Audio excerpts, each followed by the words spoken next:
Magagalit ang mga tao. Yun ang klaro.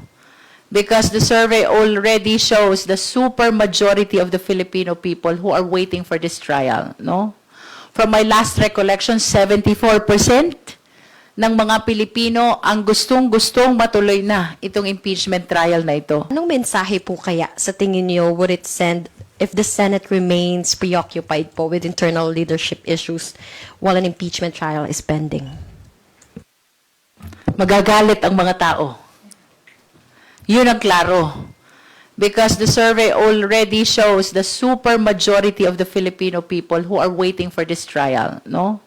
From my last recollection, 74% ng mga Pilipino ang gustong-gustong matuloy na itong impeachment trial na ito. And remember, the allegations in the present articles of impeachment are the same allegation in the articles of impeachment back in the 19th Congress. Ibig sabihin, we are dealing with the same questions on threat, confidential fund, bribery, and unexplained wealth.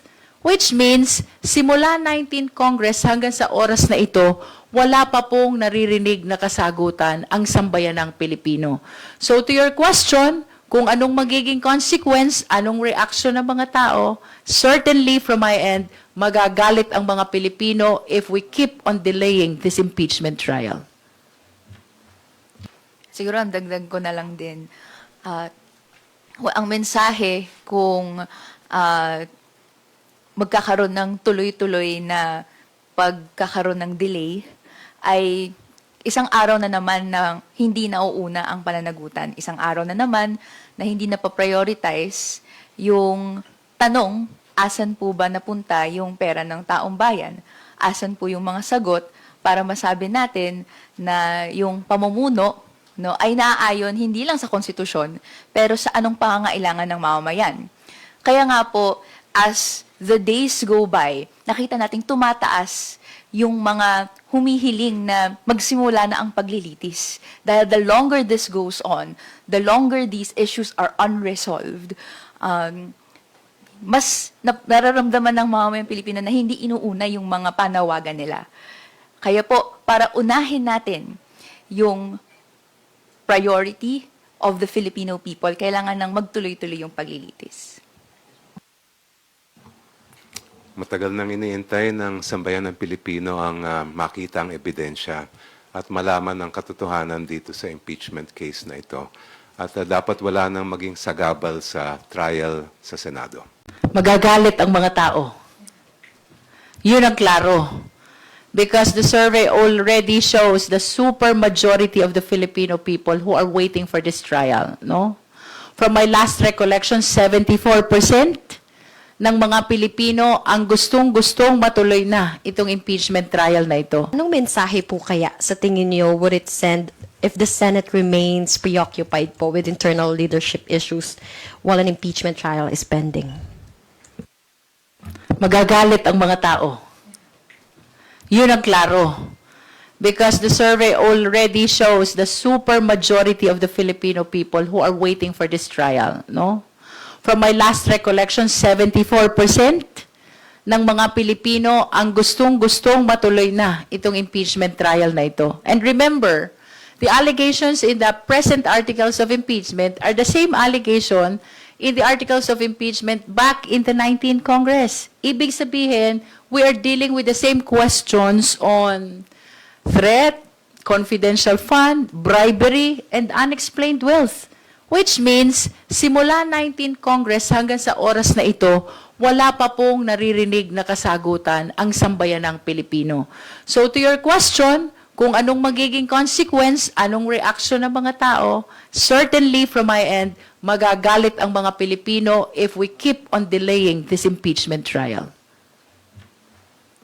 Siguro ang dagdag ko na lang din, ang mensahe kung magkakaroon ng tuloy-tuloy na pagkakaroon ng delay ay isang araw na naman na hindi nauuna ang pananagutan. Isang araw na naman na hindi na pa-prioritize yung tanong, asan po ba napunta yung pera ng taong bayan?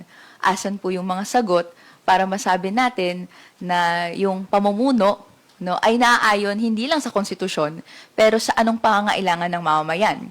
Kaya nga po, as the days go by, nakita nating tumataas yung mga humihiling na magsimula na ang paglilitis. Dahil the longer this goes on, the longer these issues are unresolved, mas nararamdaman ng mamamayang Pilipino na hindi inuuna yung mga panawagan nila. Kaya po, para unahin natin yung priority of the Filipino people, kailangan nang magtuloy-tuloy yung paglilitis.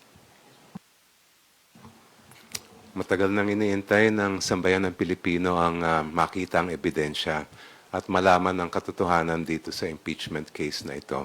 At dapat wala nang maging sagabal sa trial sa Senado. Magagalit ang mga tao. Yun ang klaro.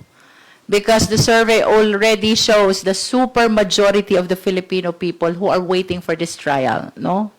From my last recollection, 74% ng mga Pilipino ang gustong-gustong matuloy na itong impeachment trial na ito. Anong mensahe po kaya sa tingin niyo would it send if the Senate remains preoccupied po with internal leadership issues while an impeachment trial is pending? Magagalit ang mga tao. Yun ang klaro. Because the survey already shows the super majority of the Filipino people who are waiting for this trial, no?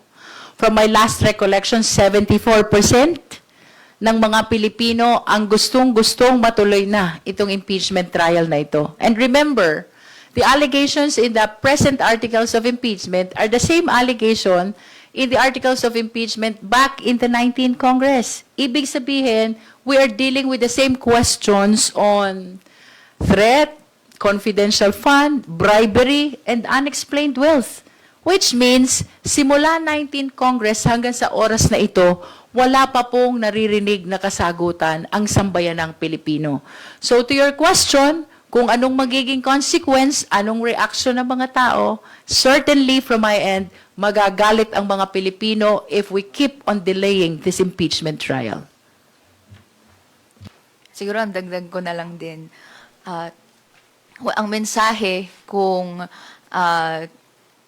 magkakaroon ng tuloy-tuloy na pagkakaroon ng delay ay isang araw na naman na hindi nauuna ang pananagutan. Isang araw na naman na hindi na pa-prioritize yung tanong, asan po ba napunta yung pera ng taong bayan? Asan po yung mga sagot para masabi natin na yung pamumuno, no, ay naaayon hindi lang sa konstitusyon, pero sa anong pangangailangan ng mamamayan. Kaya nga po, as the days go by, nakita nating tumataas yung mga humihiling na magsimula na ang paglilitis. Dahil the longer this goes on, the longer these issues are unresolved, mas nararamdaman ng mamamayang Pilipino na hindi inuuna yung mga panawagan nila. Kaya po, para unahin natin yung priority of the Filipino people, kailangan nang magtuloy-tuloy yung paglilitis. Matagal nang iniintay ng sambayan ng Pilipino ang makita ang ebidensya at malaman ang katotohanan dito sa impeachment case na ito. At dapat wala nang maging sagabal sa trial sa Senado.